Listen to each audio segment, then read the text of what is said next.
Hey, y'all, welcome to Book World, The Great Escape. I'm author CJ Peterson. My co-host over here is author Michael Scott Clifton. And today we have a wonderful guest. And on here, author David Balog. So we'll get to him in just a second. Mike, how is your week gone? It's been a busy one, which, I'm on the school board at Chapel Hill. So we've had playoff games that I've been attending. And today, for the first time, I was able to plow up the garden and I'll be planting some potatoes. If you don't know David, I'm a gardener. That's kind of my hobby besides writing and books. That's a passion of mine. So springtime, early springs, busy time for me, and enjoy the gardening and growing things. And don't really have any book events until later in the year. And well, I take that back. I did get a an invitation to speak with a creative writing group at Lindale High School, Nice. and I am supposed to talk to the class in March, I think toward the latter part of March, and I'm really looking forward to that.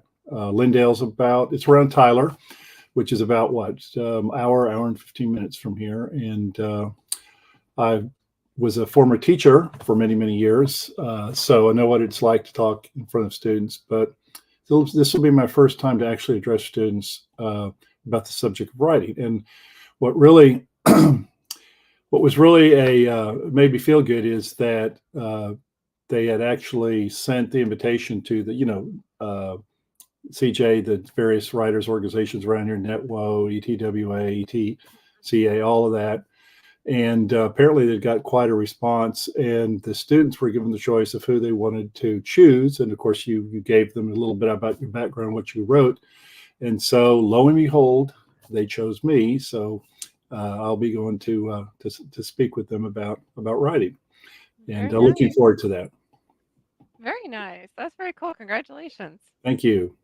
Yeah, You doing won the little popular creative writing vote. classes like that is always a lot of fun. I've just started recently doing that at a small art studio in the neighborhood. So once a month, we start off with a short meditation, then go into the writing category Okay. of the evening, and just write for 30, 45 minutes, and then we discuss our writing. Okay. There you Well, go. Well, I've been doing school still, so kind of trying to keep my head above water at 15 credit hours and doing everything else that I do on top of it. So it's been fun. I'm loving it. We're actually not going to be at Comic Conroe. So those who are wanting to know, we are not going to be at Comic Conroe. Our next Comic Con is actually going to be East Texas Comic Con in Longview, Texas, on the first weekend in May. So super excited to be heading back to Longview. And I happen to know some of the guests, but feel free to check it out on Facebook, East Texas Comic Con, and you can know some of the guests as well. So super excited on that. So David, I kind of teased him last week. Uh-huh. um, we've talked before about the difference between a planner and a pantser. The pantser usually sits down and writes. Ms. Julie Brock is here. Hey, Julie. Um, planner usually, or the pantser sits down and just writes. That's usually how it works. Depending, sometimes it's chronological. Usually it's chronological how we write. The planner can sit down and write. I know, we'll get there. Can sit down and write any which way they want to because they've usually got it all planned out on like butcher paper, post-it notes, character arcs, all of that fun stuff. But you take pantsing to the next level. Can you explain to people what I mean by that?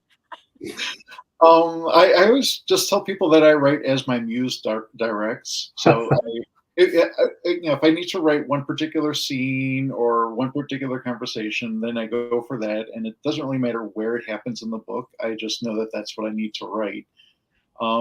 Currently, I'm working on the third book of my trilogy, and I have, I've been doing 15 chapters per book, and I have 13 of 15 open that I'm working on simultaneously.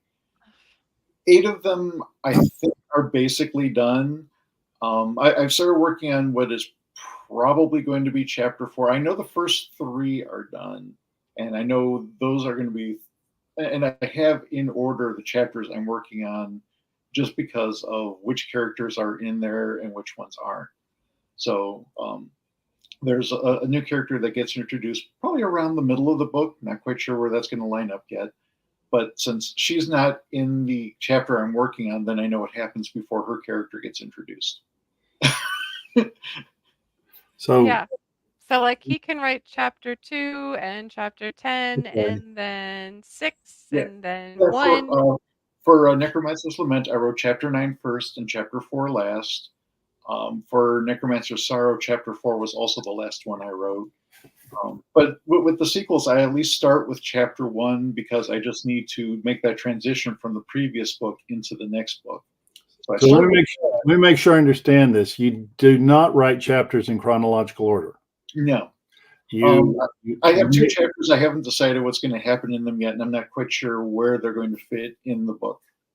So maybe chapter 1, the next one maybe chapter 8, and the next one maybe chapter 5 or 6. Yeah. And But he's not organized at all. It's not a planner. He is not a planner. So he doesn't have like the outline. Yeah, I have 1 page of different story beats that I want to hit in the book, which I'll do, and then once in a while I'll go back to it because I've forgotten that I have it, or I've already changed things that because the story went its own direction from what those story beats originally were planned to be. So, yeah. Wow. I like it's David, I got to tell you. I told you. I liken it to raindrops. Each time I sit down and write, a little bit of rain falls, and sometimes a raindrop will hit close to what I've already done, and those raindrops will form into a larger puddle. Oh. Other raindrops are hitting over there, and they're forming their own puddles, and eventually the puddles will all get together into a large puddle. Wow. And you never lose sight of the storyline. You never have trouble connecting this chapter and the next chapter and all. Okay. No, the tricky part is sometimes I will find that I'll write something and went, did I do that earlier or in a different part that I've already written? And am I contradicting myself? So I will go back and double check just to keep the continuity straight. Okay. Just to make sure that it's like, did I do that? Did I say that already? Because I think I said this differently at a different time. Let me double check. Well, I got to say, you've given multitasking a whole new name, whole new. He takes fancy to like the next level. Yes. Like I said, Julie Brock says hi. Marissa says hi. Hi guys, glad Hello, you joined everyone. us. So when you're writing, you write in fantasy. Can you tell us what kind of makes your fantasy kind of stand out amongst the fantasy genre? Well, I've always enjoyed fantasy, and I started writing this particular book because it was the one that I couldn't find when I was younger. I've found that a lot of them, it's like, oh, we found this young child who has great magical potential, and he's going to be a great wizard someday. The next chapter, it's 20 years later, he's a great wizard, and he's doing wizard things. Well, how did he get there? What was the growth process? What was his apprenticeship like? So that's what this particular series is. It's a wizard's memoir, and it looks back at his family life before magic, his apprenticeship, and how he evolves into being an adult wizard with adult responsibilities, which he's not liking all of his adult responsibilities, but I don't think any of us are. Who does? Honestly, who does?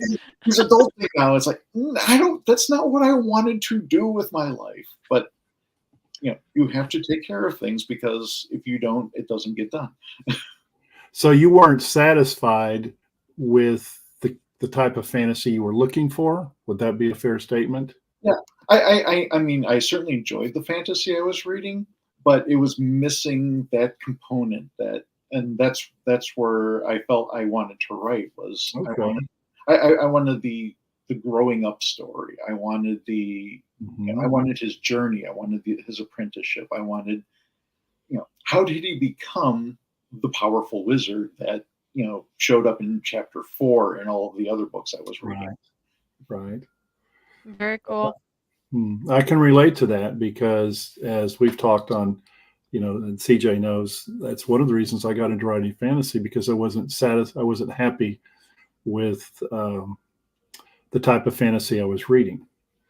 And, thought, well, I'll give it a shot myself. And sounds like you were kind of in that same vein, so to speak. Well, And maybe I can do a better job of it. But yeah, so yeah, I can relate to that. I can't So promise I'm you doing a better job. I'm just doing the job that I can do. Sure. I would like to so think I'm doing a better job. Yeah. Oh yeah. Yeah. Yeah. can you kind of give us a brief overview of the trilogy itself? Is it just going to be a trilogy? Is it going to be a longer series? It's just going to be a trilogy. I wrote the epilogue before I finished book 2, so I made sure that the ending was going to be there. Again, pantsing. But also part of it was, in dealing with, the things that were happening in my life, I was looking forward and realizing that, well, and especially because I'm not going to drop any names, but of writers who haven't finished their stories either because they went on forever and they died in the middle of writing, or they got a great HBO deal and they've got millions of dollars in their back pocket and which means it's uncomfortable to sit down and write when you're trying to balance on all of that cash. So they're never going to finish the stories that they started. So George R. R. Martin. I didn't say it. So what I decided to do, I do a lot of live shows. I do a lot of art shows, craft shows, because as a small independent author, you need to find ways to get your name out there. And I just decided that I needed to have an ending for the trilogy in case I didn't finish it for some reason or another. Life happens. I could step out in traffic in front of a bus that I didn't see. A meteor could hit my house. I'm not particularly young anymore, so it can happen. So I wanted to make sure that for anybody who invested time and money into my books, which it's not a lot of people, to be honest, but for anybody who's done that, I wanted there to be an ending. And I've talked to the people who are in charge in the will that for whatever I haven't completed to just put up free online so that people will see this is where the story was going. This is how it would have ended. Had he not eaten that fourth hamburger. So you wrote the ending first. I wrote the ending in the midst of book 2.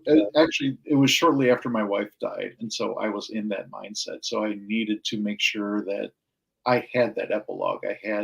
This is how the story ends. That's fascinating. In the Treasure Hunt Club, which was the first book that I wrote the ending first. And trust me, when I started writing back in those days, what I knew about writing, you could put on a postage stamp and have room left over for the address. And I started writing backwards because I thought that's the way you wrote a story. And I think I got maybe halfway through and I decided that I made a mistake. Anyway, long story short, it was without a doubt the hardest thing I've ever done in my life. And that's why, what you said, you wrote the epilogue of course, you at least waited to write some of the story before you went to the epilogue. But anyone watching the podcast, don't write the ending and go backwards to the front. That is if you do, you'll go crazy. Trust me. That Now I'm thinking about that as a challenge. that sounds painful. Like the pantser in me, I never know how my stories are going to end when I start them. I Well, don't necessarily. I have a vague idea on where they're heading, but I never know what the story's going to do, how it's going to end until it's done. So it's just as much a surprise for me as it is for the readers. But one thing I do is I write the entire series before I start publishing, so I don't run into what you were mm, talking about. I learned that with one of the first series that I wrote because I thought, well, actually, it was when I did Divine Legacy series. I ended up going to the hospital and I went septic, and I actually had resuscitated on the table. I died. So that could have left everybody hanging. So from that point forward, I actually write the entire series before I publish it. that's Wow. fair. Yeah, I mean, I So, did know how my trilogy was going to end. I just hadn't really written it out. But I did know how it was going to end, and as the story has gone on, I've learned more details as mhm. to how that epilogue works. So every now and then, I have to tweak the epilogue a little bit. That's something else I can add to it. There you go. This So is is the epilogue kind of like as long as a chapter? Because usually epilogue is like it's a page. half a chapter. It's probably half a page. Hmm. It's 3 or 4 paragraphs. It's just enough to, that, when at the very end of the last chapter, because I have the last couple of pages written, and then, with that you're like, huh? And so I had to have an epilogue just to kind of clarify what happens after the the ending, that, like, how, what, uh, but So does it kind of almost keep you in check too, as far as your storyline? it does it keeps me kind of say, all right, I know where this is going to go. I know where it all arches together. I know where it coalesces.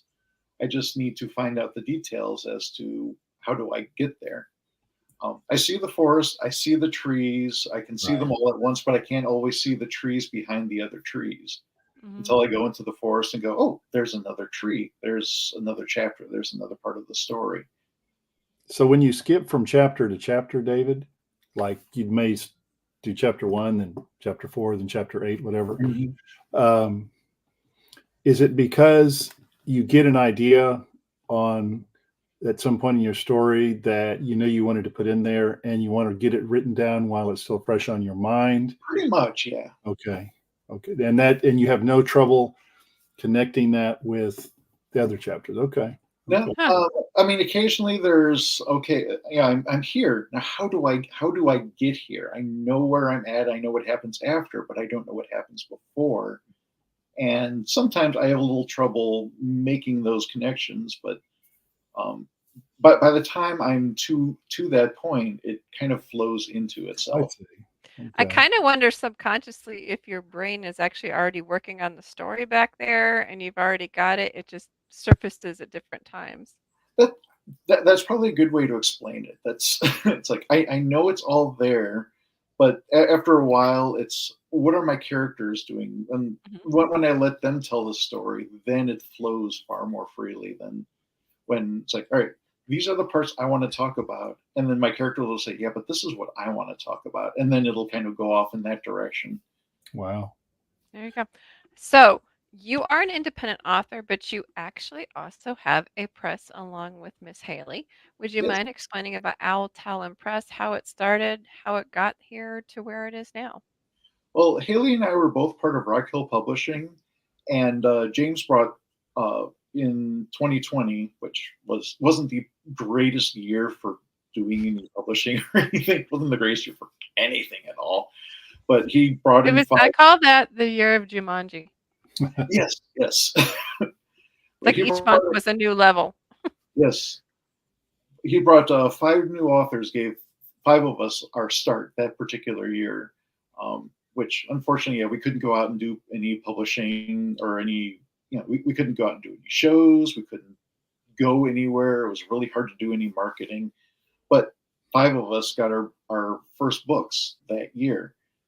And once things got going again, we were fine. But Haley and I were talking and said, we kind of want to do what he did for us for other brand new authors, that we would like to have our own company so that we can give new authors a voice in the same way that he did for us.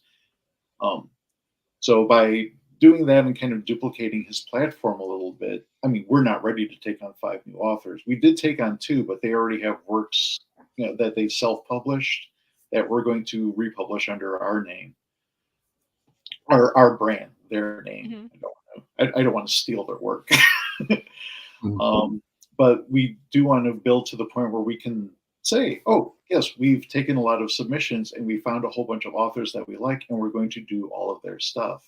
We would like to get to that point in the future, but it gives another platform for authors to find to get their start in the same way that James gave us our start. Hmm. Very cool. So when did you start it officially? Officially, I think June of last year, early June. I don't remember if it was June 1st or June 3rd or something. At some point, I said, "All right, fine." Starting the company, went online, looked through various I various owl type names, which a lot of them have already been taken. A lot of them are already businesses.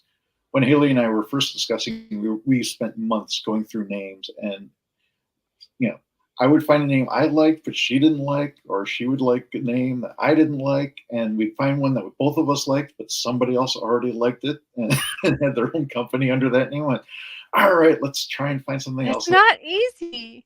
It's It not. really isn't.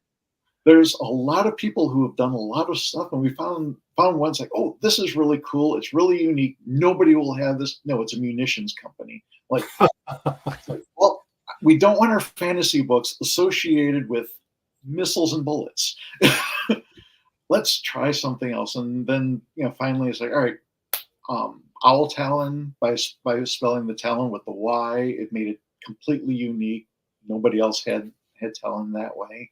So does it mean something or? Well, Owl Talyn, it's just the, the owl's feet. It's just the talons. And when I brought it to my artist, when we put the logo together, it's the talons holding a book and flying away. Oh, that's neat. Carrying the book to on this journey to whoever the next reader is. Very Wow. cool. Now, what type of company is it? Is it hybrid? Is it traditional type? Is it what kind is it? It's kind of a hybrid between hybrid and traditional, I guess. It's just another level of my pantsing. We want to be traditional, but there's definitely hybrid qualities to it. We've learned from our own experience, as authors working with, like I said, working with James at Rockhill Publishing.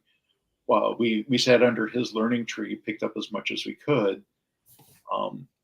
Moving forward with the business, and we're going to do it our way, which involves doing, traditional. We want to have the books out, but we also have the hybrid that we're pulling in people that have already been self-published, and we're also looking for new authors. So we're doing whatever we need to do to help people out and to help the business grow.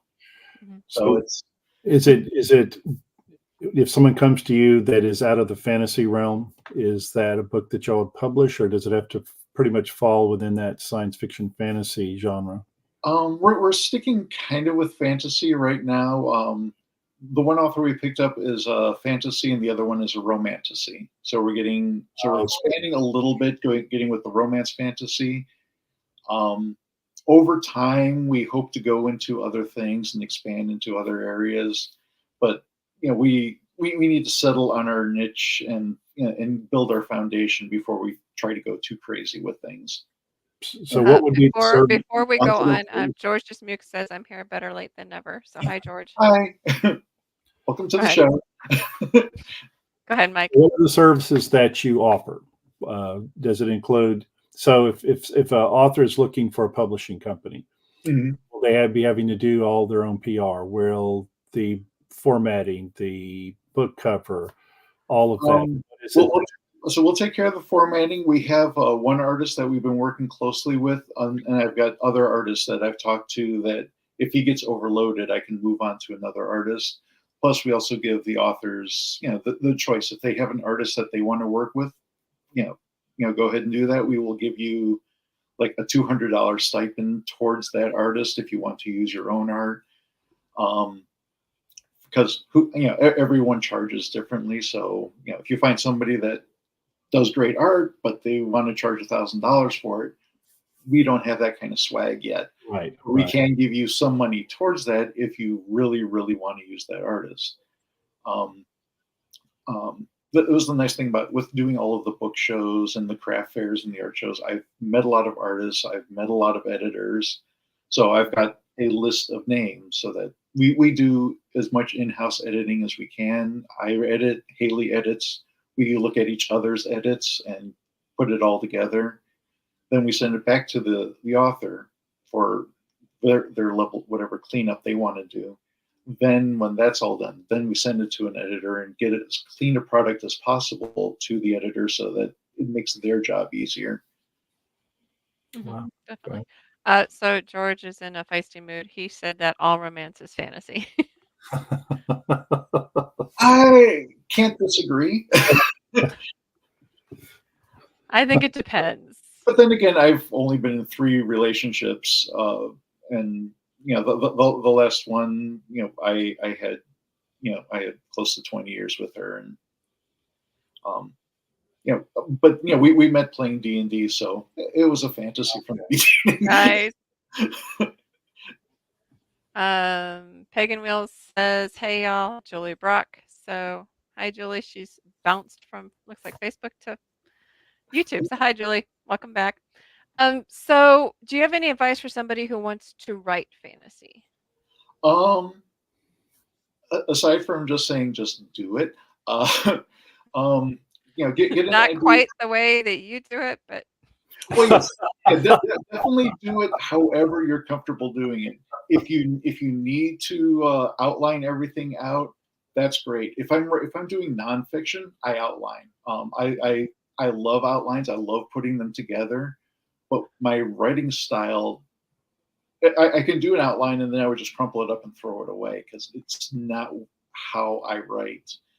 At least not I this would particular series. I'd have to write the outline afterwards because I can't. I just can't. I actually that's what I had to do for speech class. I have to put an outline, so I have to like do the outline after I get everything sorted. Lyra Brandon says hi. Hi, Lyra. Hello. Hey, Lara. Yeah, when I was working on all of my papers for my master's degree, it was I definitely had to have an outline because I had to know what I was talking about. Had to figure out where all of my sources were and all of the lines I was going to be quoting and everything else. I'm doing a lot of hand stuff, I know. It's all moving. It's all moving pieces. You just got to organize it right. Okay. And do you have any advice for somebody who maybe wants to start a publishing company? For starting a publishing company, definitely do your research. If you've already been published, talk to the person who your publisher is. Learn as much as you can before you start. Learn as much about not just the publishing business, but running a business in general. If you can, take classes even at community college. I'm actually thinking about going back to take more business classes, which I took years ago, and I don't remember a lot of them, but I remembered enough to put myself together here. But learn about the type of company you want. If it's an LLC, if it's a sole proprietorship, if you have a partner, if you want to do it as a group. Find out what the rules are in your state because those rules are different from place to place as well. So how does that work? Because you guys are in 2 different states. I started it, so I registered us in Ohio. Okay. If Haley wanted to have registered in Florida, we would have done that instead. But when I finally determined this is what we're doing, I went ahead, went through all of that. Haley went, awesome. And I said, yeah, I don't have to do it. do you still want to be a partner? She says, absolutely. So make sure her name was on the paperwork. There you go. Well, thank you so much. Also, understand the finances too. Set up a separate bank account just for the business. I'd set up a separate account as an author, so I get my personal account separate from my author account. And then when I started the business, I also started a business account. Keep your money organized. Right. Definitely. I'm a Capricorn. I do these things. That and figure out, what you want to do. Yeah. Like, what do you want to specialize in something? Do you want to like ours are mostly clean reads at Royal Rose. I know that at Dragon Ship Publishing there's is more sci-fi. So it just depends on what it is that you're wanting to do and what it is that you love, honestly. Yeah, and control your growth. Build your foundation. Figure out who you want to be. What if you want to specialize? If you just want to do different things. If you just want a platform for your own books, that's great. You start your company for yourself, and then you grow it and bring other people in once you're ready. Mm-hmm. But figure it out. Do your research. Plan ahead. As much as I can pants when I'm writing, do not pants in business. Right. Organize your business. Right. If you pants in business, you will get pantsed in business. Yes, move every step very carefully because you could find Yeah. yourself in serious trouble. Right. Well, Yes. thank you, David. You have been a treat to have on. Next week, we're going to be Right. talking about to use or not to use extraneous words. So make sure to tune in next week at 4 o'clock Central Time. Here, same place you found us today. And until next time, bye. Yeah. Bye bye. Bye.